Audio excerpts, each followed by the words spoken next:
I'm sitting in a 2012 Chrysler 300. We're going to be programming an OEM remote key. So let's put the key in ignition, turn it on. Our security light's there at the bottom. You can see a little red light's going to be flashing. So we'll go to Diagnostics, North America, Chrysler, 200, pin extraction, 2012. Pin can 2. Read the pin. 3744. Now we back out 3 screens. 1, 2, 3. Go to key coding. The pin will be automatically stored. Can 2.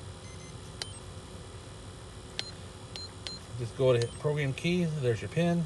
Hit OK. You hear the programming chime. Key's programmed, yes. Take the key out of the ignition. That works. Put the key in the ignition, turn it to on. Watch the security light. The security light is out. And the vehicle runs. All done.